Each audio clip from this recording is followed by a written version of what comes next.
When I opened my pay stub, I thought it was a mistake. My monthly salary had been slashed by $1,800 without warning, without explanation. At that exact moment, during a Zoom call, my boss smiled and said, "We're streamlining operations to impress the new board." I felt the blood drain from my face. I was the sacrifice.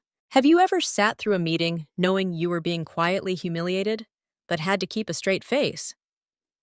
Some cuts bleed silently, especially when they come from people who smile while doing it. If you've ever stayed quiet, not out of fear but strategy, you're not alone. Sometimes silence is how storms gather. I didn't flinch. I muted my mic, turned off the camera, and leaned back in my chair, staring at the screen. All I could hear was the soft hum of my desktop and Langford's smug voice echoing through the speakers. He was pitching cost-cutting measures to our finance team, selling it like innovation. But I knew what it really was: a performance, a desperate audition for the new board of directors. I'm Sophia Harwicki, strategic finance lead at Axiom Corp. I've spent 9 years building systems that helped this company save millions, quietly, without applause. I've never asked for credit, and I've never played politics. That's how I liked it. My work spoke for itself. No one at Axiom knew who my father was, not even my closest colleague. I never wanted to be the CEO's daughter. I wanted to be seen as what I truly am: sharp, capable, and earned, not inherited. But that afternoon, staring at my gutted salary and the blinking cursor on my HR portal, I realized something. Sometimes silence is mistaken for weakness. And sometimes wolves wear $700 blazers and use spreadsheets to draw blood. Langford, my manager, wasn't always like this. He used to praise my work, used to seek my input on every strategic call. But ever since the announcement that the old board was stepping down and a new executive team would be appointed, he changed. He became performative, suddenly obsessed with optics, using phrases like executive alignment, and asking people to submit justification memos for their salaries. It was laughable until it hit me. Mine had already been slashed. I emailed HR. No reply. I called my compensation rep straight to voicemail. By 3 p.m., I was sitting in the back stairwell of the 17th floor, phone in hand, scrolling through credit card bills, calculating what I could cut. My mother's medication? Non-negotiable. My car lease? Possibly. The therapy sessions I started last year to cope with burnout? I stared at the app, finger hovering over cancel. Then I remembered the pen. A sleek silver pen with my initials engraved. A gift from my father on my first day at Axiom. He told me, "Write your own story. Don't let anyone else hold the pen." I hadn't thought about it in years. But that day, I took it out of my drawer and slipped it into my blazer pocket. Not as a sign of privilege, but as a reminder. I didn't cry. I didn't complain. I just sat with the truth. Langford didn't cut my salary because I underperformed. He cut it because I was quiet, effective, and easy to dismiss. Because he assumed I had no power. He was wrong. By Monday morning, I had already sent 3 follow-up emails to HR. Not one response. Not even a system-generated acknowledgement. I started to wonder if my email address had been ghosted from the inside. Or worse, if my name had become something people whispered about behind closed doors. At lunch, I walked past the glass-walled conference room and saw Langford sitting with 2 junior analysts, one of whom used to report directly to me. They were reviewing one of my previous forecasts, a cost optimization model I had personally built and revised for 2 quarters. Langford looked up, saw me through the glass, and gave me a curt nod. No invitation to join. Not even a mention, just a nod. The kind you give someone who's already halfway out the door. I smiled politely and kept walking, but my chest ached. Not from the snub itself, but from the quiet way it kept happening. People were no longer rude. They were just distant, polite, as if I'd become invisible. It didn't stop there. That afternoon, my calendar pinged. A weekly strategy meeting I had led for over a year had been reassigned to Jenna, A new hire who had once asked me how to calculate net working capital. No warning, no explanation. I checked the guest list. My name wasn't on it. By Wednesday, my desk had been moved. Facilities said it was a seating optimization. I now sat next to the printer room, across from the break closet. The new girl got my old corner desk. Sunlight, quiet, and privacy included. That night, I got home and found my mother asleep on the couch, her glucose monitor blinking red. I sat beside her, gently placing a blanket over her legs, and tried not to cry. I'd been covering most of her medical costs myself since her insurance was cut back last year. With the salary reduction, I didn't know how much longer I could stretch things. I looked at the stack of unopened bills on the kitchen counter and felt something I rarely allowed myself to feel. Helpless. I didn't call my father, not yet. I knew what he'd say. He'd be furious. He'd want to step in, fix it all, fire Langford himself. But if I allowed him to fix it, this story wouldn't be mine anymore. It would just be another tale of a CEO's daughter hiding behind her father's shadow. No, that wasn't me. But still, I was exhausted. The kind of tired that clings to your bones even after a full night's sleep. I hadn't just been cut from the budget. I'd been erased from relevance. And yet somehow, they still expected me to work, to submit quarterly analysis, to reply to executive emails with polished reports and clean charts. As if my silence meant I was fine. As if my dignity could be neatly tucked into a spreadsheet cell and formatted out of view. I stopped replying. I started listening. To hallway whispers, to shifted calendars, to sudden promotions that didn't make sense on paper.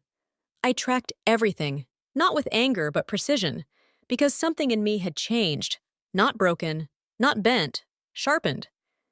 It happened on a Thursday. I had stayed late to finish an asset allocation report that no one had actually asked for, but I knew it would be needed. Quiet work, the kind no one noticed unless it went missing. I was heading back to the elevator when I heard voices coming from Langford's office.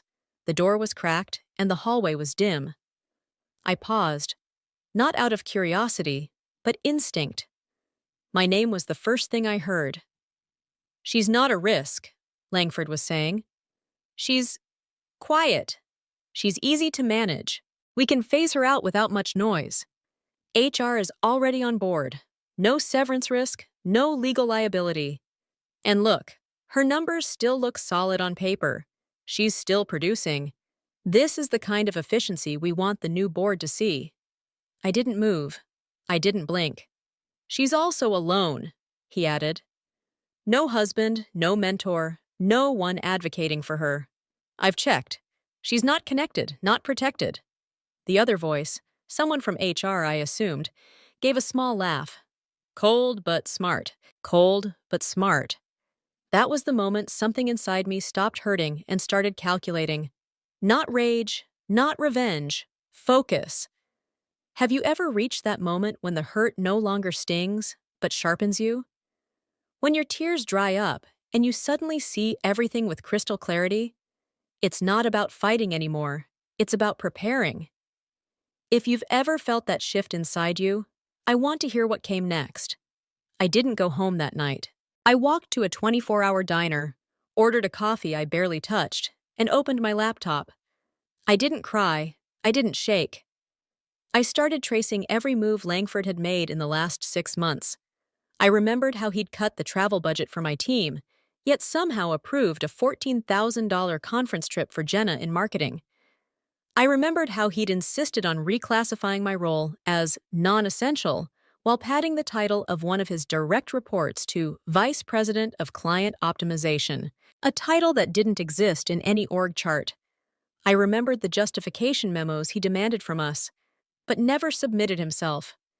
I pulled receipts, emails, memos, finance logs, budget justifications, promotions, calendar histories. I used the same tools I'd built to protect the company from waste and turned them inward. By dawn, I had a 22-slide internal audit report. Neat, precise, unemotional. The kind of report that doesn't scream, it buries. But I didn't send it. Not yet. Because power, real power, isn't about timing the strike. It's about letting your enemy feel safe just long enough to make a mistake they can't walk away from. That Friday, Langford passed by my desk with his usual fake smile. "Working hard, I see," he said. I smiled back, calm as glass. "Always." He had no idea. By now, word had gotten around that I'd been restructured. Some people avoided me. Others offered awkward encouragement. A few, the ones who once benefited from my quiet efficiency, now parroted Langford's lines like good soldiers. It didn't bother me. Not anymore. I was no longer trying to survive. I was preparing. Each move I made was deliberate. I started reviewing executive summaries Langford had submitted to the board, flagging inconsistencies. I dug into department-level expense reports, highlighting patterns. Some of the changes he pushed had saved the company money, but some were smoke and mirrors. Savings that had simply been redistributed under new names, titles inflated, roles duplicated, friends promoted. He thought no one was watching, but I was. Silently, thoroughly. And I was no longer afraid of using my name. I drafted an email, not to HR, not to Langford, but to the executive leadership team. I didn't attach the full report, just a preview. 3 slides, a taste of what I'd compiled, enough to raise an eyebrow. I signed it. Sophia Harwicke, Strategic Finance Lead, Axiom Corp. I hovered my finger over the send button. My silver pen rested on the desk beside me, the same one my father gave me when I started this job. I picked it up, held it between my fingers, and remembered what he told me. Don't ever ask for your place. Prove it so they can't deny it. I smiled, just barely. Then I hit send. And with that, the countdown began. The email had been sent. 3 slides, no accusations. Just data. Tidy, quiet, undeniable. I didn't include my full report. Not yet. I wanted the silence that followed to work in my favor. I wanted Langford to keep smiling, to keep believing he was untouchable. That Monday, something shifted. At 9:12 a.m., I received an unexpected meeting invite. Preliminary review, internal budget concerns. Sent by the executive office. No agenda. Just my name, a time, and the words, "Your analysis caught our attention." I accepted without hesitation. Langford, of course, hadn't said a word. At 10:03 a.m., he breezed past my desk like everything was perfectly in control. The same practiced smile, the same offhanded, "Looking forward to your Q2 projections, Sophia." And for a moment, I almost felt sorry for him. Almost. The meeting was held on the 34th floor, where the glass turned darker and the voices got colder. 2 executives joined me, people I'd only ever seen in quarterly town halls and on the company's investor decks. One had a legal pad, the other had the slides I sent, printed and annotated. "Walk us through this," one of them said. "We want to understand what we're looking at." I took a breath, and I began. No theatrics, no bitterness, just numbers, patterns, anomalies. Budget cuts that weren't cuts. Promotions that came with expense accounts larger than their job functions required. Job titles that had no reporting structures. Compensation justifications with no actual metrics attached. They asked smart questions. I answered calmly, precisely. When they probed about how I'd gathered this, I pointed to internal systems I'd built myself. There was no way to argue with it. It was their own data, just finally being seen for what it was. At the end, I handed them a sealed envelope. Inside was the full audit, 22 pages, with sources, and my signature, Sophia Harwicke, Strategic Finance Lead. Neither of them flinched at the name. But one of them did pause, pen hovering. "Harwicke. Any relation to—" I met his eyes. "That's not relevant to this conversation." A small nod. That was enough. The meeting ended with a quiet, firm handshake. Back at my desk, I sat down slowly, hands folded. Langford walked by again, still unaware, still oblivious. That afternoon, I received a reply from one of the execs. Next steps under review. Please remain discreet. I smiled at the wording. Discreet was what I did best. But make no mistake, I wasn't hiding anymore. I was simply waiting, and waiting is a skill, when done with intention. By the end of the day, a second meeting invite hit my inbox. Full committee review, Wednesday at 10 a.m. This time, it wasn't just internal. Legal was CC'd, Langford wasn't.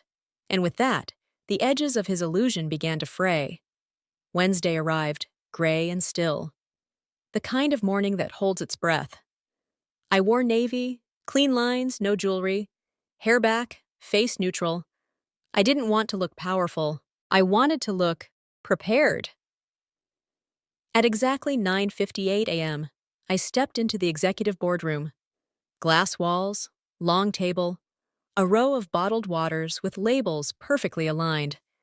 Every detail in this room was designed to make you feel small. But I didn't. Langford was already there. He looked up when I entered, his smile half-curved, half-cautious. Didn't realize you'd be attending this one. I said nothing, just took my seat across the table, calm, unmoved. Then the rest filed in. Legal, compliance, 2 VPs, one empty chair at the head of the table. Langford shifted in his seat. And then, quietly, the door opened one last time. My father walked in. No announcement, no ceremony, just presence. His face gave nothing away. He glanced around the room, nodded once, and sat. The room fell quiet. Langford blinked twice, his posture stiffening by instinct. "Let's begin," my father said. The head of compliance led the session. She clicked through my original slides, clean and damning, and then transitioned to the full audit. Langford started to interrupt. "These claims aren't exactly fair." My father raised a hand. "Let her speak." It wasn't a request.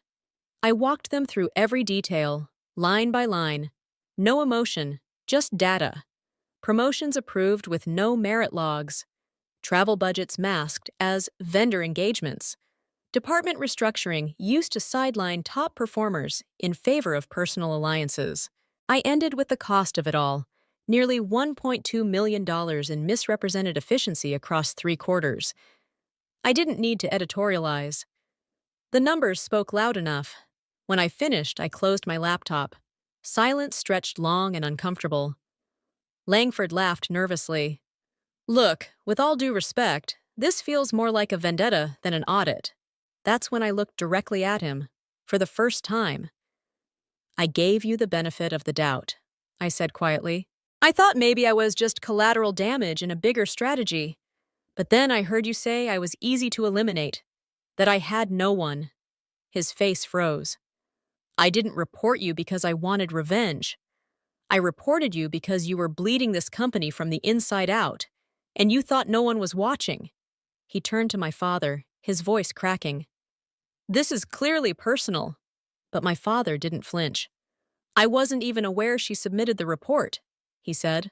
"And if I had been, I would have expected worse." There was a pause. Then compliance spoke again. "We've verified the record. Internal counsel has reviewed the documentation. The findings are accurate and deeply concerning." Langford's face drained of color. He stood, fumbling. I think I should speak with my own legal team." "You're free to do that," my father said, voice cool. "But effective immediately, your role as department head is suspended pending full investigation. Security will escort you from the building." Langford stared at him, then at me. And for the first time, I saw it. Not anger, not disbelief, fear. Because now he realized who I was. Not just the girl he thought was easy to erase. Not just the analyst in the corner. Not just a name on a payroll line. I was the one who had been watching, listening, waiting. And I had spoken, with receipts. Security entered quietly. Langford didn't resist. He kept his eyes low as they walked him out. No one said a word. After the door clicked shut, my father leaned forward and looked around the room. This isn't about hierarchy or bloodlines. This is about integrity. If someone like Sophia can spot this from where she sits, then we have a bigger problem than just one bad actor. I looked down at my silver pen resting beside my laptop. I didn't smile. Not yet, because this wasn't victory. This was only the beginning of rebuilding what someone else tried to burn. They offered me a promotion the following week, an official title bump, back pay, a corner office, and, ironically, a revised salary package, nearly double the one Langford cut. It was everything I was supposed to want, everything I had earned. I declined, not because I wasn't grateful, but because I wasn't ready to let my victory be turned into optics for someone else's redemption story. I didn't want to be the company's symbol of reform. I didn't need to be the face of what resilience looks like. I just wanted to do the work, quietly, fiercely, on my terms. So I stayed in my role. Same desk, same responsibilities, but everything around me had shifted. People looked at me differently now. The analysts who once avoided me in the break room now asked me for input. My name appeared on meeting invites I hadn't been on in over a year. There were more thank yous, more eye contact. But the thing that surprised me most was the silence. No one gossiped about Langford anymore. He disappeared as easily as he had risen. And I remained. I kept my silver pen on my desk, exactly where it had been through all of it. Not as a reminder of who gave it to me, but what I used it for: to record, to protect, to strike. At home, I opened a new savings account for my mother's medical needs and paid off the balance on her prescriptions. For the first time in months, I didn't have to check my bank app before going to the pharmacy. But there was one thing I couldn't quite put down. I kept replaying something Langford said behind that office door. She's not protected. He wasn't wrong. For most of my life, I worked hard to separate myself from my father's name. I didn't want the shortcut. I didn't want the whispers. I wanted to earn my place the long way. But maybe I'd gone too far trying to prove I didn't need help, so far that I'd isolated myself entirely. And that's what Langford had preyed on. Not weakness. Isolation. That was my turning point. I started mentoring 2 junior women in the company. Both brilliant, both quiet, both easy to overlook. I invited them to sit in on meetings. I forwarded them praise emails I once would have kept to myself. I shared my mistakes as much as my wins. Because legacy isn't built in titles. It's built in how you change the temperature of the room after surviving the fire. Some people think power is loud, that it's found in the corner office, the big speech, the decisive moment. But I learned that real power, the kind that changes rooms, cultures, outcomes, is almost always silent. It lives in the person who watches, listens, documents, waits. It lives in restraint. When I first sat in that stairwell, staring at my slashed paycheck, I thought I was alone. Thought maybe I was naive to think that doing things right, quietly, would protect me. That merit was enough. That integrity would somehow be recognized without applause. But I wasn't wrong. I was just early. And Langford? He was the kind of man who only understood volume. He mistook quiet for weakness, mistook strategy for submission. He thought I had no one. But he forgot. I had myself. That was always the difference. He needed an audience. I just needed a plan. And when the time came, I didn't rage. I didn't shout. I just told the truth. With evidence. With precision. With a calm so unsettling that even the most seasoned executives went still. I remember looking at his face when he realized it was over.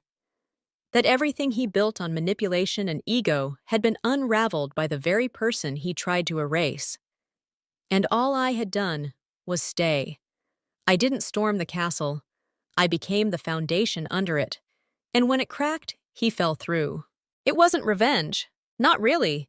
It was clarity. Now, months later, I walk the same halls. People still whisper, but not the way they used to. There's respect now. and with it, a quiet weight. The unspoken expectation that I'll lead the right way, that I'll protect people who are still learning how to protect themselves. And maybe that's what survival becomes, not just making it through, but becoming the kind of person who pulls others with them. I don't need a bigger title. I don't need applause. I just need to know that when someone else's silence is mistaken for weakness, I'll be close enough to remind them it's not. Sometimes the most powerful stories aren't told by the loudest voices, but by the ones who waited, documented, and struck only when the time was right. If you've ever been overlooked, underpaid, or silenced at work, what did you do when enough was enough? Did you stay quiet? Did you walk away? Or did you fight back in your own way? I'd love to hear your story, because this wasn't just about me. It's about everyone who's ever been told they were replaceable, only to prove they were the reason everything held together. So tell me, what did they underestimate about you?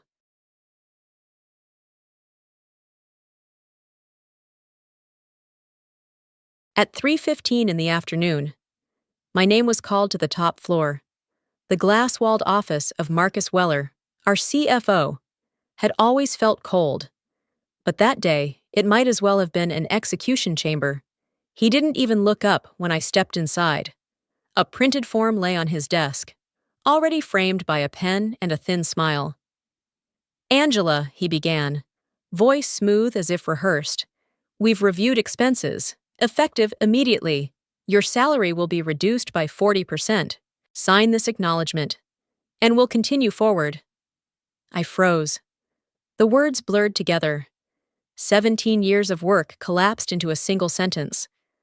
I thought of the weekends sacrificed, the late nights combing through ledgers, while my daughter grew up in the next room without me. 40% just numbers to him. But my mortgage, her tuition, my dignity. When I didn't move, Marcus leaned back, lowering his voice as if extending an olive branch. "Look, I don't want to lose you. Just sign. And I'll keep you on. Think of this as a test of loyalty."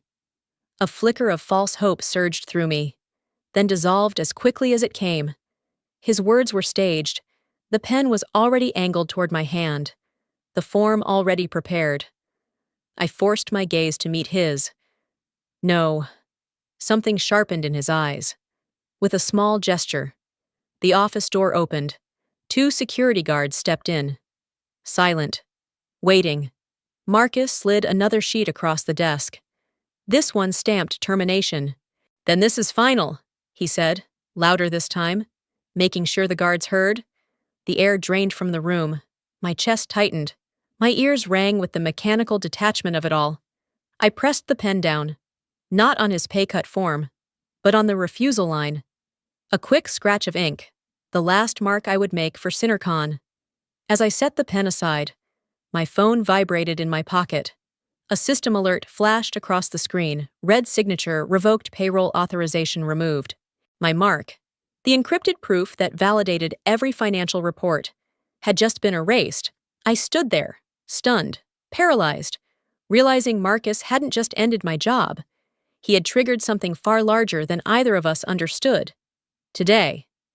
I hope you're taking care of yourself, and while you're here, I'd love to know where are you watching from, if this story has already pulled you in. Don't forget to tap that like button and hit subscribe. That way, you won't miss the next chapter. The walk from Marcus's office to the ground floor felt longer than the 17 years I had worked in that building. The 2 guards flanked me on either side, their footsteps heavy and rehearsed, as though they had walked countless others out before me. My heels clicked against the marble, each sound echoing like a hammer in a courtroom. This wasn't an exit.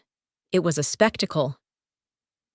As we stepped into the open hallway, I felt dozens of eyes dart my way. Some pretended to scroll on their phones. Others bent closer to their screens, as if buried in urgent work. But the silence was deafening. Every glance carried a weight pity from a few, discomfort from others, and worst of all, the thin smirk of satisfaction from those who had waited for this moment. The humiliation came in waves. A young analyst near the elevator raised his phone just high enough to snap a photo, thinking I wouldn't notice. A muffled laugh followed, Seconds later, I saw him posted on the company's internal chat Legend of Finance, escorted like a thief.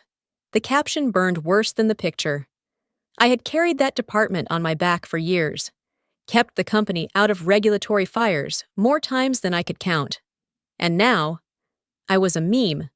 I wanted to turn, to confront him, to remind him that the only reason he had a job was because I had once stayed until midnight fixing a payroll disaster that nearly eliminated half his department. But my throat locked. Words wouldn't come. That was the cruelest part of humiliation. It steals your voice before you can defend yourself. We passed by a row of desks where the senior staff sat.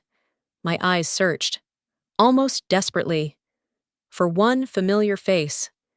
And I found it Harold, a man in his late 50s, who years ago had nearly been forced out during budget cuts.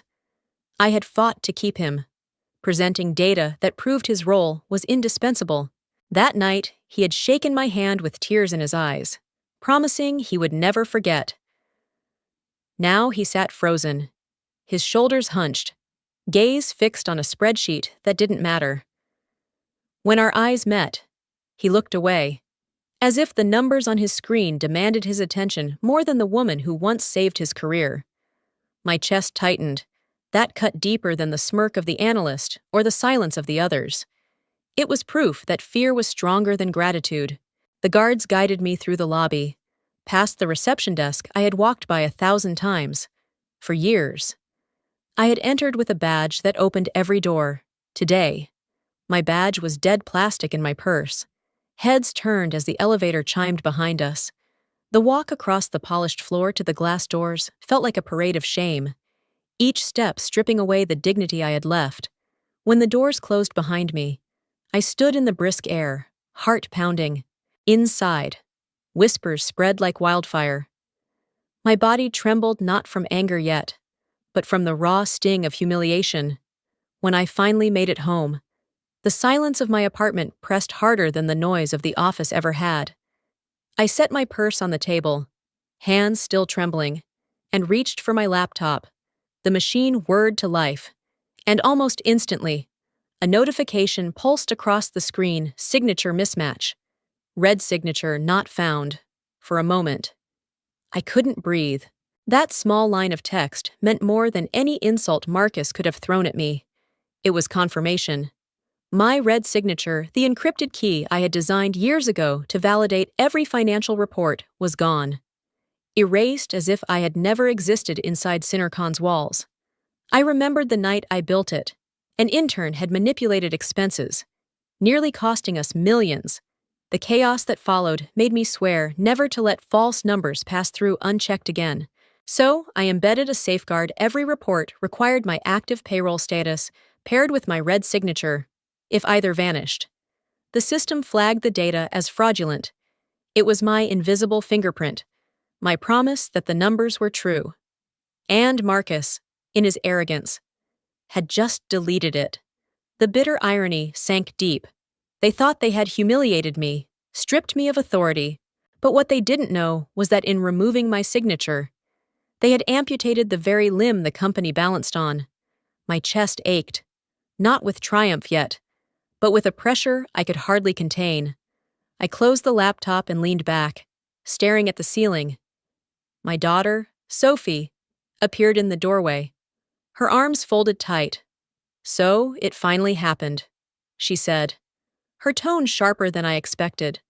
Her words stung more than Marcus's smirk ever could. "What do you mean?" I asked, my voice barely steady. "You missed my birthday last year," she said, eyes glistening but voice unflinching. "You stayed at the office until midnight to sign one of those reports. You told me it was more important, that it kept the company alive, and now they've thrown you out like trash." I swallowed hard, unable to argue. The truth was carved into her voice, raw and unforgiving. I had chosen the company again and again, thinking the sacrifices meant something, and now the people I bled for had erased me with a signature line. The weight in my chest tightened further. "What in hen?" I wanted to scream, to tear at the walls, to rage against Marcus and the whole cold machine. But all I could do was sit there, jaw clenched, nails digging into my palms, holding the storm inside. Sophie's voice softened after a pause. You gave them everything. Mom, maybe it's time you stop. Her words landed heavy, but somewhere inside the knot of anger, I felt a flicker of release.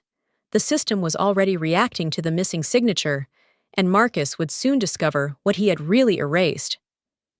The next morning, I sat at the kitchen table with a lukewarm cup of coffee, my laptop open as the sun crept reluctantly through the blinds. The apartment was too still. Yet the digital world beyond was anything but. My inbox was flooding with automated alerts, each one repeating the same message, red signature not detected. Data flagged as fraudulent. At first, I thought it might take days for the cracks to show, but by mid-morning in Europe, the first fissure had already widened into something undeniable. London bondholders reported that Synercon's filings could not be verified. Frankfurt followed within the hour, tagging their exposure as high risk. The screen in front of me glowed red with warning messages. A digital storm breaking open. Anxiety coiled in my stomach like a tightened spring. This wasn't a plan I had triggered manually. It was simply the consequence of their arrogance. And yet, as the alerts stacked higher and higher, I felt a faint, guilty satisfaction. The very safeguard they mocked me for building was now devouring the house they had thrown me out of. At 10:15 a.m., a breaking notice appeared. Central Continental Bank declines renewal of Synercon credit facility. I leaned forward, reading it twice to make sure. One of their largest European lenders had refused to extend their line of credit. Without that safety net, liquidity would dry up fast. I set the mug down before my hands could shake the coffee across the table. The phone buzzed. For a moment, I thought it might be Marcus himself, but the name on the screen stopped me. Daniel Harris, an old colleague from the audit team, someone who had once trusted me more than anyone else in that tower, I answered, my voice low. Daniel, Angela, he whispered, almost breathless. What's happening? Reports are collapsing. Red signature is missing from every sheet. They're panicking. I closed my eyes. You know what that means. The system doesn't lie. A pause, heavy and uncertain. Then his tone dropped even further. If they knew I was calling you, I'd be out the door too. You understand? My throat tightened. Even now, fear was the language of that building. Gratitude, loyalty, those things had no currency left. I understand, I said softly. Angela, is there a way back? His voice carried a desperation he didn't dare make louder. I looked at the cascading alerts on my screen. The bright red warnings piling one on top of another, for the first time in years. I didn't feel powerless, not unless they undo what they did to me. I answered, and you know they won't. The line went quiet. Then, almost in a whisper, he said, then God help them. Before hanging up, I stared at the phone, heart racing, caught between dread and a dark, undeniable relief. For the first time, Synercon was bleeding, and I hadn't lifted a finger. What do you think will happen next? Will Synercon find a way to patch the damage?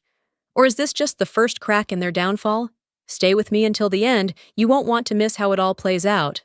By mid-afternoon, Synercon was in full crisis mode.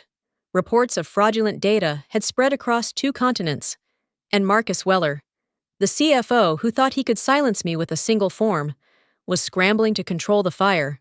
He called an emergency meeting, dragging the entire finance floor into the largest conference room. On the surface, his tone was confident, even mocking. This is nothing more than a technical glitch, he declared, pacing in front of the screens as if authority could erase truth. Our IT junior mishandled an update to the authentication system. The red signature is temporarily disabled, but operations are stable. There is no fraud. I could almost hear his voice through the walls I no longer walked. That familiar arrogance, smooth, calculated, but already cracking around the edges. The bitterness in me swelled like acid. He wasn't just covering his tracks. He was handing blame to a nameless junior who had no power to defend themselves. I knew that tactic well. It was Marcus's favorite shield use the weak as scapegoats. Then watch them burn in silence. But the walls of SinnerCon were thinner than he believed. By early evening, a leaked email made its way through the very networks he thought he controlled. The message was his. Sent just a day earlier, remove Hughes from payroll immediately. Confirm all access revoked. The words spread like wildfire. Carried in whispers. Forwarded in secret. The staff now knew the truth. Marcus hadn't stumbled into a glitch, he had erased me with deliberate intent. And in doing so, he had gutted the only safeguard keeping their world intact. I imagined the ripple in that room as people checked their phones under the table. Eyes narrowing at their CFO. The silence that follows exposure is always louder than shouting. I knew it because I had lived it when people fear the truth but can't deny it any longer. In hushed corners, employees began connecting the dots. If the red signature was gone, then every report, every quarterly sheet, every regulatory filing was void. The company's credibility wasn't just dented, it was vaporized, and no scapegoat could patch that kind of hole. From my apartment, bitterness tightened my jaw as I read the forwarded leak. Part of me wanted to laugh at his unraveling, but the larger part ached. Not for Marcus, he deserved every consequence, but for the quiet staff now drowning in the mess he created. They were the same people who had once trusted my signature to keep their jobs secure. Now, they were caught in a storm fueled by his arrogance and my erasure. I shut the laptop slowly, the glow of the leaked email still burning in my mind. Marcus had tried to rewrite the story. Instead, he had written his own confession, and soon. The world outside those walls would read it too. By the next morning, the system that Marcus had sworn was stable began to unravel in ways even he couldn't disguise. From my apartment, I watched the feeds trickle in on a half-lit laptop screen, the glow reflecting against the untouched coffee beside me. Lines of data were duplicating themselves, numbers folding and unfolding like shadows. The system was spitting out ghost entries, transactions that didn't exist, accounts that led nowhere, balances that ballooned and then vanished. It was the digital version of panic, and SinnerCon's servers were choking on it. I stared at the cascading errors with the kind of calm that only comes after years of warnings no one listened to. I had built the safeguard to prevent this very nightmare. For years, I had raised my voice, telling boardrooms that over-reliance without validation would be their downfall, but no one wanted to hear that the walls could collapse. Now, the walls were falling in on them. At 11 o'clock, the first headline broke across the financial networks: SinnerCon accused of falsifying records. The words carried weight heavier than any algorithm. I knew the moment the story went live. The stock wasn't just vulnerable, it was radioactive. Screens across Wall Street would turn red in unison. Not because of me, but because investors feared the stink of fraud more than anything. Coldly, almost clinically, I opened a second window and pulled up the ticker, just as expected. SinnerCon's shares dipped sharply within minutes, then nosedived as trading accelerated. I could picture Marcus in the conference room, tie loosened, shouting at a PR manager to control the narrative. But the narrative was gone. It was being written by journalists now, stamped into public record with the authority of headlines. By noon, U.S. hedge funds had smelled blood. They weren't waiting for explanations. Sell orders flooded the exchange, one after another, until the dominoes tipped into freefall. Major investment firms pulled out, citing unacceptable risk exposure. The speed of it was almost surgical cold numbers chasing colder fear. And me, I just sat back in my chair, watching it unfold like I was outside the storm. I wasn't cheering, not gloating, just observing with a kind of detached heaviness. The house of cards I had once steadied with my red signature was toppling exactly the way I had warned it would. I thought about the meeting years ago, when I had begged them to fund better internal audits. Marcus had laughed, called me paranoid. No one checks the guardrails if the road looks smooth, he'd said, smug in his short-term victories. Well, the road had finally cracked, and the guardrails were gone. My phone buzzed on the table. Another alert: trading halt considered Synercon volatility exceeds threshold. I exhaled slowly, the sound somewhere between a sigh and a laugh. It wasn't triumph I felt, it was inevitability. The irony gnawed at me as I watched their empire unravel line by line. I hadn't lifted a hand against them. I hadn't sent a single malicious command. All I had done was refuse to be erased quietly. They had erased me, and the system had responded in kind. For the first time in days, I leaned back and closed my eyes. The chaos wasn't mine to fix anymore. It was theirs to endure, and the world to witness. The phone rang just past midnight. For a long moment, I considered letting it buzz itself into silence, but curiosity tugged at me.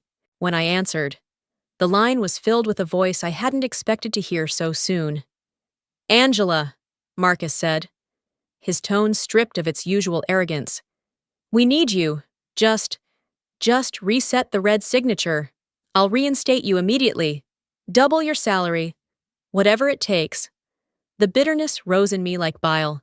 Just days ago, I had been escorted out as if I were disposable. Now, in the middle of the night, he spoke as though he were offering me a favor. I let the silence hang until he grew impatient. "Angela, did you hear me?" His voice cracked on my name. "Yes," I said at last. Cold and even, I heard every word, twice the pay. "After you cut me down to nothing." In the background, muffled voices stirred. I sharpened my ears, catching fragments through the static. Lawyers. Their polished cadence was unmistakable. They were coaching him, whispering instructions, reminding him what to say. It hit me, then the desperation wasn't entirely his. This was a negotiation staged in a boardroom full of attorneys. They weren't asking me to restore the system out of respect. They were laying a trap. If I came back, they would spin the story the meltdown caused by a disgruntled employee tampering with controls.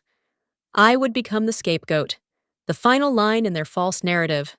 A laugh slipped from my lips before I could stop it. Bitter and sharp, I can hear them. "Marcus, you're lawyers. You still think you can rewrite this story, don't you? That somehow, I'll step back in and let you pin this disaster on me." His tone hardened, but the cracks showed. "Angela, don't be unreasonable. The company needs you. You built this system, you can fix it." "I built it," I said slowly, "to prevent exactly this kind of fraud, and you erased me. Now you want me to carry the blame." As I spoke, a memory flashed, one I had buried for years. A black tie gala, 5 years earlier.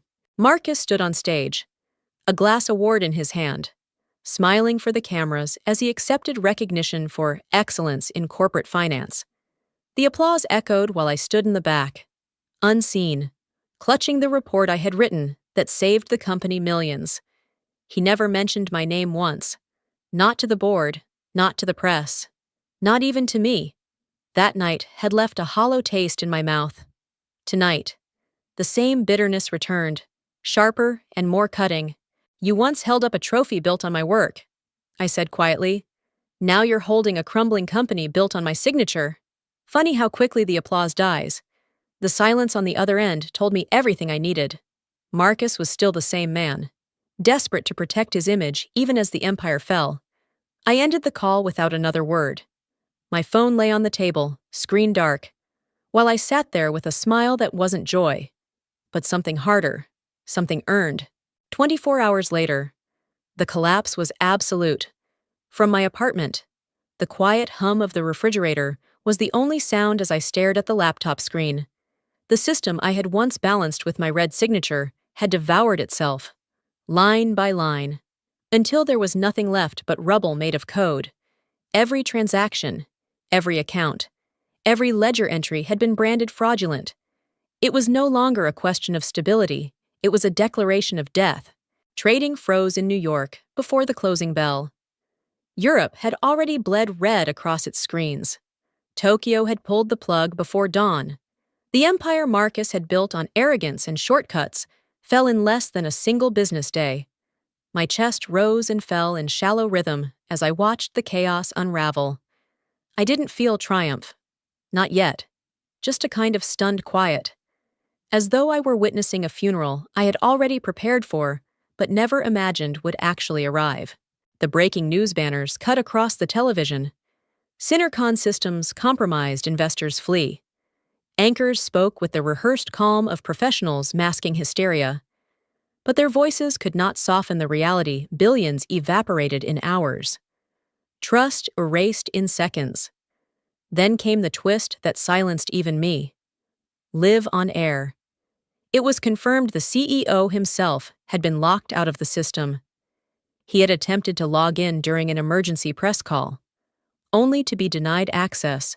The screen had demanded what no one else could provide: my red signature. The camera caught the flash of panic on his face, his lips tightening as he tried to recover. But the damage was done. The image went viral within minutes. I leaned back in my chair, fingers pressed against my lips, almost in disbelief. Even the highest office in the company had been reduced to a spectator. Powerless before a system they had dismissed as Angela's unnecessary complication, as if the spectacle needed more fuel. One of the largest U.S. investment funds delivered the final blow. On live television, their spokesperson spoke with surgical precision. "We cannot, and will not, trust any report lacking red signature verification." Until then, Synercon is not a credible institution. The words echoed louder than any crash. They weren't just withdrawing capital. They were branding the company unworthy of trust. It wasn't just investors who heard it. It was the entire world. I sat frozen, laptop humming, television light flickering against the walls. My body trembled not from excitement, but from the weight of it all. Years of warnings, years of being ignored, years of sacrifice, all crystallized in one irreversible moment. Silence filled the room after the broadcast ended. Outside, the city moved on, cars honking, life spilling forward. But in that quiet apartment, I felt time stop. For the first time, Synercon stood where I had been just days earlier, stripped, humiliated, and voiceless. The following afternoon, I found myself in a quiet cafe on the corner of Maple Street, the kind of place I had rarely allowed myself to visit while chained to Synercon's endless deadlines. The aroma of roasted beans lingered in the air, soft jazz playing low. While sunlight spilled across the wooden tables, my daughter sat across from me, her hands wrapped around a warm mug, for the first time in years. I wasn't rushing, checking my phone, or apologizing for being late. I was simply there, on the television mounted above the counter. The news anchors replayed Synercon's collapse with grim fascination. Stock tickers still streamed red. Headlines spoke of lawsuits, resignations, and shareholder fury. The same empire that had discarded me now served as the nation's favorite cautionary tale. Customers in the cafe glanced up occasionally, shaking their heads. But for me, the noise felt distant, like thunder on the horizon. My phone vibrated against the table. A new message glowed on the screen: Angela. Ready to work together. The sender was an investor I had crossed paths with years ago, a man who once respected my insistence on rigorous compliance when others rolled their eyes. Now, in the wake of disaster, he was reaching out directly, not to Marcus, not to the board, but to me. I let the words sink in, not with surprise, but with quiet recognition. Value, I realized, wasn't measured in titles or paychecks. It was measured in trust. And though they had tried to erase me, the people who truly mattered hadn't forgotten who had kept the numbers clean. Sophie leaned forward, her gaze steady. "You know, Mom," she said softly, "you missed so many moments. Birthdays, holidays. I used to think you cared more about that company than about me." Her voice didn't carry anger, only honesty. She paused, then added, "But at least this time, you're here. You're with me. And that matters more." Her words pierced deeper than any headline. I reached across the table, taking her hand. "I can't change what I missed," I whispered, "but I can change what comes next. For the first time in days, a sense of peace settled over me, not the sharp satisfaction of revenge, but the gentle relief of release. The world could watch SinnerCon burn. I no longer needed to. I had a different fire to tend to my own life, my own family. The call came just as the evening sun slipped beneath the skyline, painting the apartment in amber light. I didn't need to see the number to know who it was. Marcus's voice trembled the moment I answered. "Angela," he rasped, desperation thick in his throat. "Please, I'm begging you, restore the red signature. The board investors, everyone. They're threatening to walk. I'll do anything. Just help me fix this." For a heartbeat. I listened to the sound of his shallow breaths. The same man who had once smirked as he erased me with a stroke of his pen. Now, that arrogance had collapsed into panic. My own voice emerged calm, colder than I had imagined possible. "You cut my salary to save thousands. Now you've lost hundreds of millions. That's the only report my red signature ever needed." The silence on his end stretched painfully long, as though the words had carved the last thread he had left. Then the line went dead, leaving only the quiet hum of the city through my window. I set the phone down and turned back to the laptop. A new notification blinked on the screen, an incoming contract signed digitally by one of the largest investment groups in New York. Consulting agreement confirmed. Immediate engagement. I exhaled, a laugh breaking free.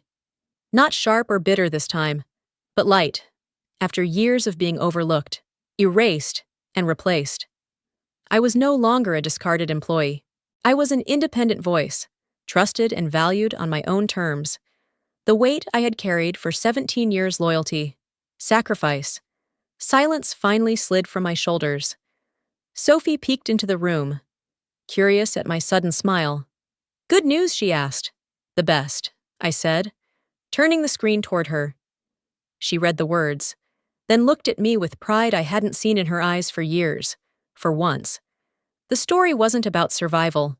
It was about starting again stronger, freer, and undeniably mine. Some endings are louder than revenge. They're the quiet sound of freedom. When you refuse to be erased, you become the author of your own story. Share your thoughts below.